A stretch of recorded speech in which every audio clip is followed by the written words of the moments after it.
হে আমার বাবা যে ভাইরা, কালকে বলেছিলাম আমার নবী পাক সাল্লাল্লাহু তাআলা আলাইহি ওয়াসাল্লাম নিজের প্রথম জীবনের উপার্জনের টাকা নিয়ে এসে আমিরা হামজা রাদিয়াল্লাহু তাআলা আনহুর হাতে উঠায়া দিলেন। আমিরা হামজা বলেছিল, ভাতিজা আজকে শোনো, তোমার উপার্জনের টাকা তোমার কাছে রাখবা, আমাকে কেন তুমি দিতে আছো? আমার নবীজি বলেছিলেন, চাচা গো, আজকে আমার আব্বা আমার মা যদি বেঁচে থাকতো, আমার অভিভাবক যদি দুনিয়ার মধ্যে থাকতো, এই টাকাগুলো আমার জীবনের প্রথম উপার্জন, এই টাকাগুলো আমি তাদেরকে দিতাম। কিন্তু আমার মা নাই, আমার বাপ নাই জগতে, ইহ জগৎ ছেড়ে পর জগৎ গমন করেছে। ওগো চাচা যা, আজকে হলেন আমার অভিভাবক আপনি, অতএব এই টাকাগুলা আপনাকে রাখতে হবে। সুবহানাল্লাহ, সুবহানাল্লাহ। আমরা যখন উপার্জন করে নিয়ে আসি তখন আমাদের পিতামাতার হাতে দিই। এখন পিতামাতা যেহেতু সংসার মেনটেন করছে, সেই ক্ষেত্রে পিতামাতার টাকা কি করবে সেটা তার ব্যাপার, যে সেটা তার ব্যাপার। তাই আমরা টাকাগুলো উপার্জন করে নিয়ে এসে দিই। এই টাকা পিতামাতাকে দেওয়া হলো আমার নবীর সুন্নাত। জোরে বলেন সুবহানাল্লাহ। আমার নবী পাক সাল্লাল্লাহু তাআলা আলাইহি ওয়াসাল্লাম টাকাগুলো দিয়া যখন আমার নবীজি বাইরের দিকে গেলেন, এমন অবস্থায় আমার খাদিজাতুল কুবরা রাদিয়াল্লাহু তাআলা আনহা আমার নবীজির সমস্ত আপনার অলৌকিক দৃশ্যগুলো দেখলেন। তিনার সেনাপতির কাছ থেকে শুনলেন গো, শোনার পরে আমার খাদিজাতুল কুবরা রাদিয়াল্লাহু তাআলা আনহা যেন আমার নবীর অলৌকিক দৃশ্য দেখিয়া যেন পাগল হইয়া গেলেন। এবার আমার খাদিজা বলে, সৈন্য রে, আমি খাদিজা মনে করেছিলাম আর জীবনে বিবাহ করব না, তবে মুহাম্মদের যেই সমস্ত অলৌকিক দৃশ্য দেখা যায়, এই সমস্ত অলৌকিক দৃশ্য দেখিয়া আমি মুহাম্মদ সাল্লাল্লাহু তাআলা আলাইহি ওয়াসাল্লামকে বিবাহ করতে চাই। বলো বলো, এই মুহাম্মদ আমাকে বিবাহ করবে কিনা? আর সৈন্য উমাইয়া বলল, ওই আমাদের রানী বাদশাহিনী, আপনি শুধুমাত্র একবার বলে দেন, আমি বিয়ের প্রস্তাবটা দিয়ে দেব, আমি ঘটক হইয়া যাব। ওই আমাদের বাদশাহিনী, আপনি রাজি কিনা একবার বলে দেন। খাদিজাতুল কুবরা রাদিয়াল্লাহু তাআলা না বলে, মুহাম্মদ সাল্লাল্লাহু তাআলা আলাইহি ওয়াসাল্লাম যদি আমাকে বিবাহ করতে রাজি হয়, আমি খাদিজা বিবাহেতে রাজি হইয়া যাব। আমার নবীজির কাছে আসলে, আসার পরে আমার নবীজিকে বললেন, মুহাম্মদ তোমার জন্য একটা ভালো খবর আছে, তোমার জন্য একটা সুখবর আছে। আজকে খাদিজাতুল কুবরা রাদিয়াল্লাহু তাআলা আনহা, যে হলো আমাদের মক্কা নগরের বাদশাহী, সে তোমাকে বিবাহের জন্য প্রস্তুত হয়েছে, তোমাকে বিবাহ করবে। তুমি বিয়েতে রাজি আছো কিনা বলো? আমার নবী পাক সাল্লাল্লাহু তাআলা আলাইহি ওয়াসাল্লাম ডাক দিয়ে বলে, রে খাদিজার সৈন্য, আমি মুহাম্মদ, আমি কেমন করে বিবাহে রাজি হইয়া যেতে পারি? আমার বাড়িতে আমার অভিভাবক আছে, আমার বাপ নাই মা নাই, তো কি হয়েছে? আমার চাচা আমিরা হামজা বেঁচে আছে, আমার চাচা আবু লাহাব বেঁচে আছে। আমার চাচারা যদি রাজি হইয়া যায়, আমি নবী রাজি হইয়া যাব। উমাইয়া আমিরা হামজার কাছে আসলে, আসার পরে বলে, চাচা গো, আজকে খাদিজাতুল কুবরা রাদিয়াল্লাহু তাআলা আনহা বিবাহের প্রস্তাব পাঠিয়েছে, মুহাম্মদকে বিবাহ করবে, বিবাহে তোমরা দিবা কিনা বলো? আমার আমিরা হামজা বলল, ও শোনো গো, আজকে একজন বাদশাহিনী যখন বিবাহ করতে চেয়েছে আমার মুহাম্মদকে, মুহাম্মদ আমার এতিম, মুহাম্মদের মা নাই বাপ নাই, ওই মুহাম্মদের বিবাহ খাদিজার সঙ্গে দিয়ে দিব, কোনো অসুবিধা নাই। তবে একটা কথা শুনে নাও, আমার মুহাম্মদকে একবার জিজ্ঞাসা করে নি সে রাজি আছে কিনা। বলে, তোমরা যখন বিবাহ দিবা খাদিজার সঙ্গে একটু কথা বইলা নাও। এবার আমিরা হামজা রাদিয়াল্লাহু তাআলা আনহু খাদিজার কাছে গেলেন, যাওয়ার পরে খাদিজা বললেন যে দেখেন বিয়ে রাজি হবে কিনা। আমিরা হামজা বলল, খাদিজা, মুহাম্মদকে আমি বলবো বিবাহের কথা, যদি রাজি হইয়া যায় আমি এসে তোমাকে খবরটা খবরটা দিয়ে যাব, আর যদি রাজি না হয় তবুও তোমাকে খবরটা দিয়ে যাব।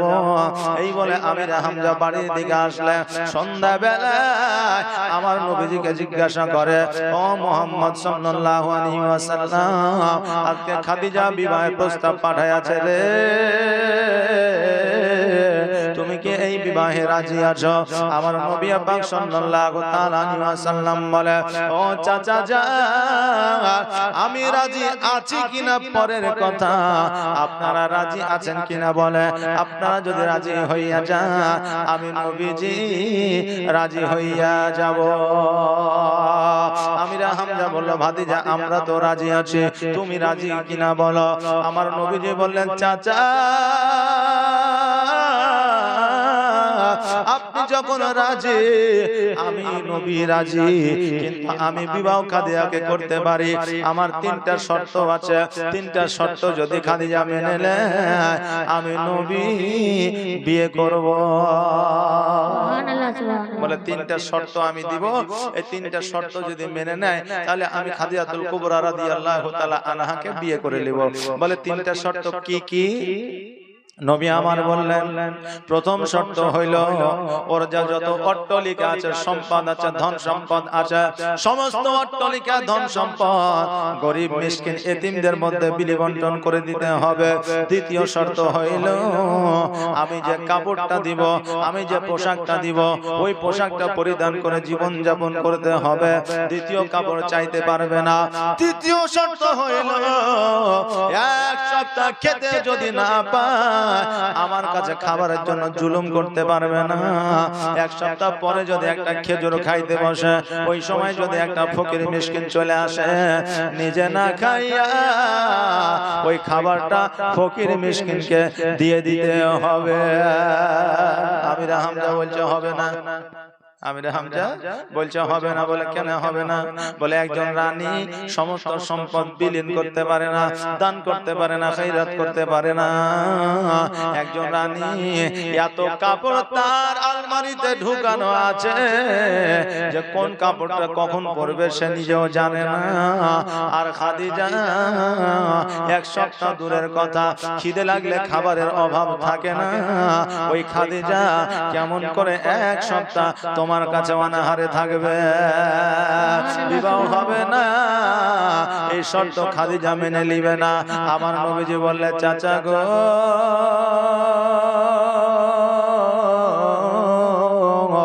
একবার আপনি শুধু শর্তগুলা বুঝে দেখেন, আমার খাদিজা রাজি হইয়া যাবে। আমার নবী পাক সাল্লাল্লাহু তাআলা আলাইহি ওয়াসাল্লাম এই কথা বলিয়া যেন আমার নবী চলে গেলেন। আমির হামজা চিন্তা করলো, আল্লাহ এই কথা যদি আমি বলতে যাই হয়তো আমাকে খাদিজা বন্দী করে দেবে, অতএব এই কথা খাদিজাকে বলা যাবে না। এইভাবে একদিন, দুই দিন, তিন দিন, চার দিন, দিনগুলো যেন বাবা অতিবাহিত হতে লাগলো। আমার খাদিজাতুল কুবরা রাদিয়াল্লাহু তাআলা আনহা এবার আমির হামজাকে ডেকে পাঠালেন।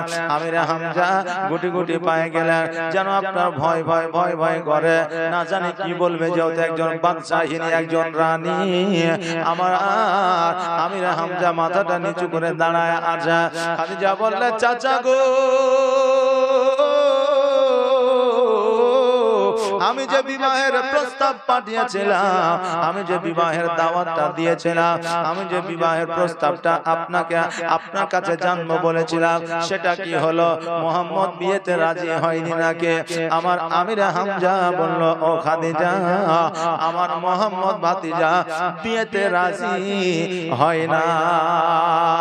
যেমন এই কথা বলেছে খাদিজাতুল কুবরা রাদিয়াল্লাহু তাআলা আনহা অঝর নয়নে কান্না করতে আরম্ভ করেছে। আমির হামজা তিনি মনে করেছিলেন আমি যদি বলি এই তিনটা শর্ত রেখেছে, রাগ করে আমাকে হয়তো বন্দী করে দিতে পারে, কিন্তু শর্ত রেখেছে এই কথা বলবো না, আমি ডাইরেক্ট বলবো যে বিয়ে করবে না, ঝামেলা শেষ হয়ে যাবে। কিন্তু না না, এই কথা যখন বলেছে ঝামেলা যেন আরো বেড়ে গেছে। আমার খাদিজা অঝর নয়নে কান্না করে, কান্না যেন বন্ধ হয় না। আমার আমির হামজা ডাক দিয়ে বলে, খাদিজা তুমি কেন কান্দো রে মা, তোমার চোখে কেন পানি? আমার খাদিজাতুল কুবরা রাদিয়াল্লাহু তাআলা আনহা ডাক দিয়ে বলে চাচা গো, আমি মোহাম্মদকে এত ভালোবেসে ফেলেছি, পরস্পর আমার তিনটা স্বামী মারা গেছে গো, আমি নিয়াত করেছিলাম, চিন্তা করেছিলাম জীবনে আর কোনোদিন বিবাহ করব না, কিন্তু নবীর অলৌকিক দৃশ্য দেখিয়া আমি বিবাহে আবার রাজি হইয়াছে। মোহাম্মদ না বলে দিয়েছে, আমার অন্তরে ব্যথা লেগেছে, এই জন্য আমি কান্না করতে আরম্ভ করেছে। আমির হামজা বলে খাদিজা আমার ভাতিজা ডাইরেক্ট বিয়ে করব না এই কথা বলেনি, আমার ভাতিজা বলে যে তিনটা শর্ত দিয়েছে, ওই তিনটা শর্তে যদি তুমি রাজি হইয়া যাও আমার ভাতিজা তোমাকে বিবাহ করবে। খাদিজাতুল কুবরা রাদিয়াল্লাহু তাআলা আনহা বলে কি কি তিনটা শর্ত একটু তাড়াতাড়ি করে বলো। এবার আমার আমিরা হামজা বলল ও শোনো গো, প্রথম শর্ত হলো তোমার সমস্ত সম্পদ বিলি বন্টন করে দিতে হবে, দান করে দিতে হবে। দ্বিতীয় শর্ত হলো আমার নবীজি যে কাপড়টা দিবে ওই কাপড়টাই তোমাকে পরিধান করতে হবে, রাজপ্রাসাদের জিনিস তোমাকে দিয়ে দিতে হবে। তৃতীয় শর্ত হইল তুমি এক সপ্তাহ না খেয়ে থাকলেও একটা খেজুর খাইলে, একটা ফকির মিসকিন আসলে দিয়ে দিতে হবে। আমার খাদিজা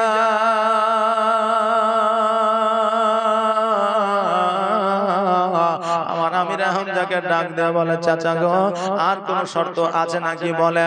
আমার আমির হামজা বলল না না না আর কোন শর্ত নাই, এগুলাই শর্ত। আমার খাদিজা বললেন চাচা গো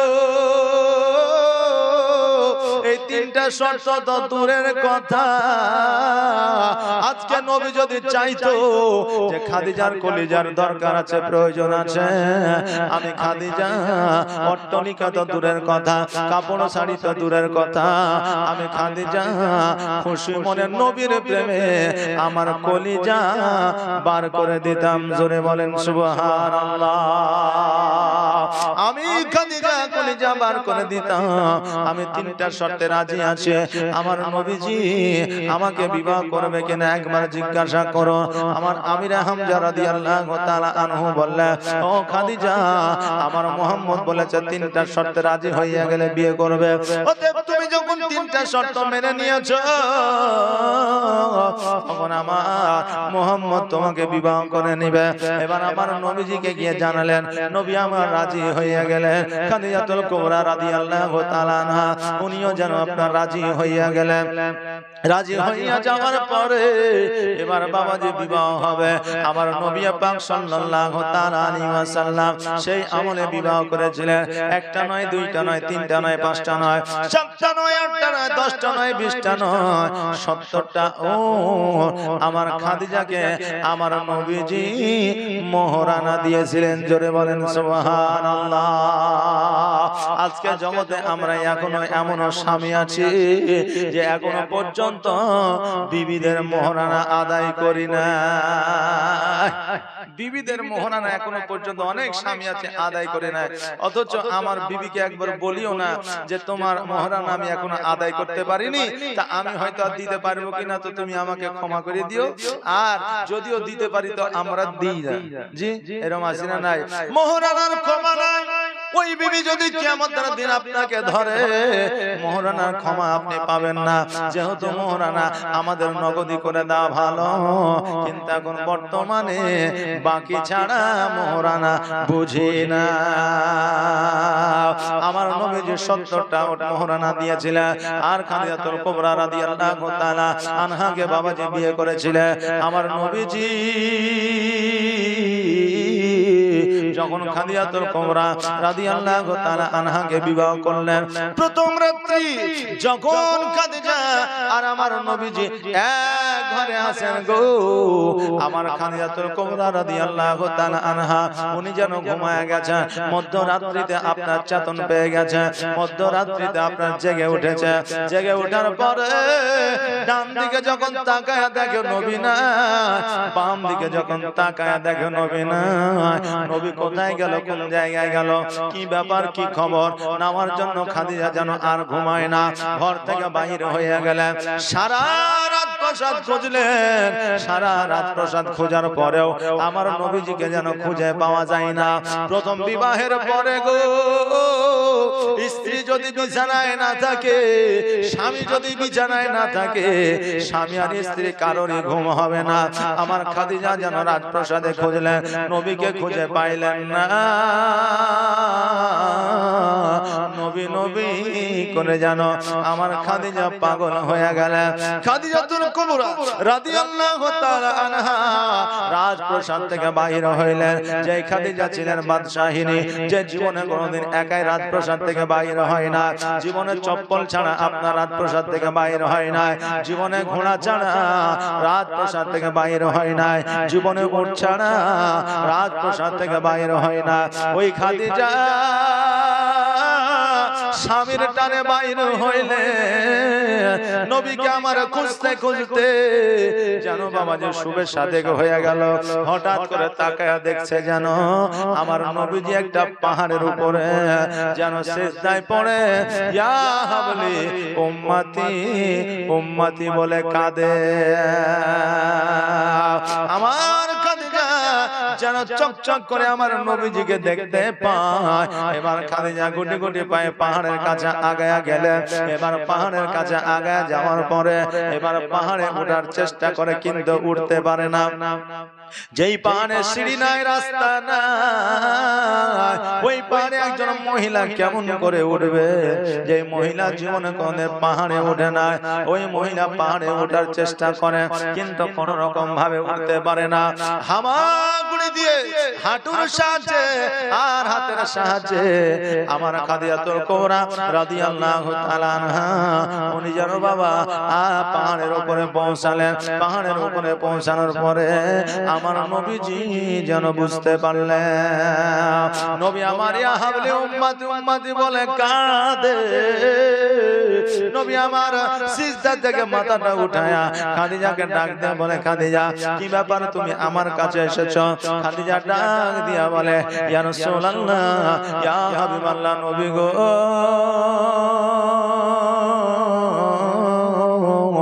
আপনি আমার বিছানায় ছিলেন না, বলেন বলে স্বামী ছাড়া একজন বিবি কেমন করে ঘুমাইতে পারে? কোথায় গেল না জানি, কি হইল, এই খবরটা না লইয়া আমি কেমন করে রাতটা অতিবাহিত করতে পারি? ওই আমার প্রাণের স্বামী, জলদি করে রাজপ্রাসাদে ফিরে চলো। আমার নবীজি ডাক দিয়ে বলে, ও খাদিজা, রাজপ্রাসাদে আমি এখন যাব না, তুমি যাও, তবে একটা কথা তুমি শুনে নাও, আজকে থেকে আমি নবী আমাকে খোঁজার জন্য কোন জায়গায় বাহির হবে না। খাদিজাতুল কুবরা রাদিয়াল্লাহু তাআলা আনহা বলে, ঠিক আছে। আমার খাদিজা দ্বন্দ্বা ঈমান হইলেন, যেমনই দ্বন্দ্বা ঈমান হইলেন অমনি যেন বাবা একটু আহা করে উঠলেন। নবী আমার বলে, খাদিজা তুমি আহা করে উঠলে কারণটা কি? কি ব্যাপার, কি হয়েছে?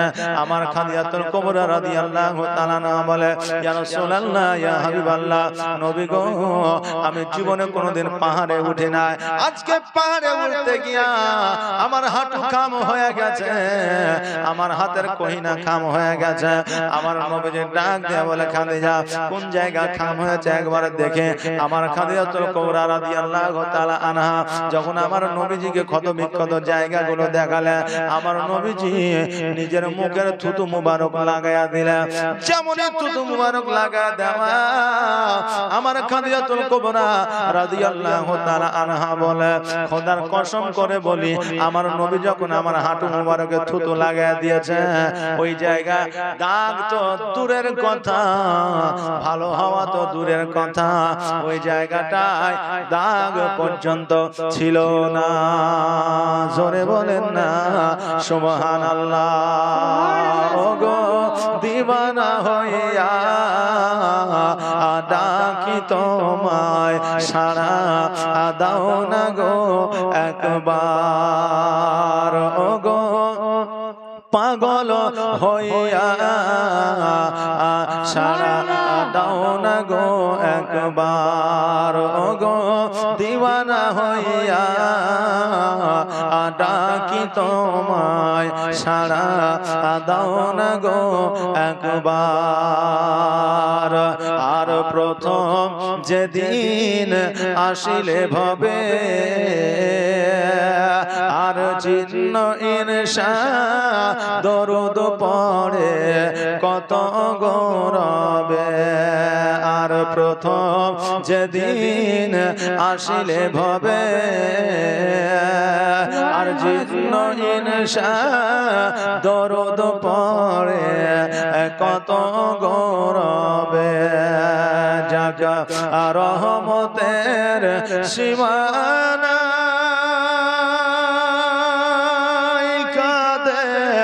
আসিতে সিজদা ও গো গুনাহগার উম্মত আছে আমার কেমন হবে পার ও গো দিওয়ানা হইয়া ডাকি তোমায় সারা দাও না গো একবার ও গো পাগল হইয়া ডাকি তোমায় সারা দাও না গো একবার আর তোমার নূরে জগৎ নূরানী আর জিন্ন ইনসা দরুদ পড়ে ফারিস্তা আসমানী আর তোমার নূরে জগৎ নূরানী আর জিন্ন ইনসা দরুদ পড়ে ফারিস্তা আসমানী জাগা রহমতের সীমানা কাঁদে আসিতে সিজদা ও গো গুনাহগার উম্মত আছে আমার কেমন হবে পার ও গো দিওয়ানা হইয়া ডাকি তোমায় সারা দাও না গো একবার ও গো পাগল হইয়া ডাকি তোমায় সারা দাও না গো একবার ও বাবা রে ভাইরা আমার নবী পাক সাল্লাল্লাহু তাআলা আলাইহি ওয়াসাল্লাম আমার খাদিজাতুল কুবরা রাদিয়াল্লাহু তাআলা আনহাকে বাড়ি যেতে বললেন আমার খাদিজা রাদিয়াল্লাহু তাআলা আনহা বাড়ির দিকে আসলেন সকাল যখন হয়েছে আমার নবীজি যেন গুটি গুটি পায়ে খাদিজার বাড়িতে যায় আর এইদিকে মক্কা নগরের মানুষেরা আমার খাদিজাকে এইদিকে মক্কা নগরের মানুষেরা আমার হযরতে নবী পাক সাল্লাল্লাহু তাআলা আলাইহি ওয়াসাল্লামকে যেন বলতেছে দেখ রে দেখ যেই নবীর বাড়ি ছিল না ঘর ছিল না যেই নবী এতিম ছিল বাপ ছিল না মা ছিল না আজকে খাদিজাকে বিবাহ করে আজকে সমস্ত সম্পদের মালিকানা পেয়েছে আজকে রাজদরবারের মালিক হয়েছে আজকে যদি বিবাহটা না হইতো তাহলে এত সম্পদ নবী পাইতো না নবী যখন এই কথাগুলো শুনলেন শোনার পরে আল্লাহকে ডাক দিয়ে বলে আল্লাহ আজকে যদি আমার বাপ বেঁচে থাকতো আজকে যদি আমার মা বেঁচে থাকতো তাহলে আজকে এই মক্কা নগরের মানুষরা এই রকম কথা বলতে পারতো না আজকে আমাকে এইভাবে মানুষ ইশারা দিতে পারতো না নবী আমার গুটি গুটি পায়ে চলে আসলে আসার পরে খাদিজাতুল কুবরা রাদিয়াল্লাহু তাআলা আনহার বাসাতে আপনার ঢুকলে রাজপ্রাসাদে যেন আপনার প্রবেশ করলে এবার রাজপ্রাসাদে যখন প্রবেশ করলে আমার খাদিজা নবীকে দেখতে পাইলে এবার আমার নবীজি একটা ঘরে যেন বসে ডুকরে ডুকরে কাঁদে খাদিজাতুল কুবরা রাদিয়াল্লাহু তাআলা আনহা শুনতে পাইলেন কাঁদে, কিন্তু নবী কেন কাঁদে? গুটি গুটি পায়ে গেলেন, যাওয়ার পরে বলে ইয়া রাসূলুল্লাহ, ইয়া হাবিবাল্লাহ, নবী গো আপনি কেন এইভাবে কাঁদেন? আমার নবী যে ডাক দিয়া বলে খাদিজা আমি এই জন্য কাঁদি রে, আজকে আমি যখন পাহাড় থেকে আসছিলাম গ্রামের মানুষেরা বলতেছিল দেখ রে দেখ, আজকে নবী এমন একজনকে বিবাহ করেছে যে হলো রানী, যে হলো বাদশাহিনী, আজকে ওই রানীকে বিবাহ করে, আজকে ওই বাদশাহিনীকে বিবাহ করে, আজকে রাজপ্রাসাদের মালিক হইয়া গেছে। ও খাদিজা, এই কথা মানুষ যেন না বলতে পারে রে, এই জন্য তোমার রাজপ্রাসাদ গরিব মিসকিন এতিমের মধ্যে বিলি বন্টন করে দাও। আমার খাদিজা বলে ইয়া রাসূলুল্লাহ, ইয়া হাবিবাল্লাহ, নবী গো আজকে আমার রাজপ্রাসাদ তো দূরের কথা, আমার ঘোড়া উট দুম্বা তো দূরের কথা, আমার আজকে সোনা দানা মণিমুক্তা হীরা তো দূরের কথা, আমি নবী আপনার জন্য আমার শরীরের চামড়া পর্যন্ত আপনার পদতলে বিছায়া দিতে পারি। নবী আমার বলে খাদিজা তাহলে একটা কাজ করো রে, যত সম্পদ আছে, যত তোমার অট্টালিকা ঘর বাড়ি আছে, সবকিছুই তুমি দান করে দাও গরিব মিসকিন এতিমের মধ্যে, কারণ এতিম গরিব মানুষকে যদি দান করে দাও আমার আল্লাহ খুশি হয়ে যাবে।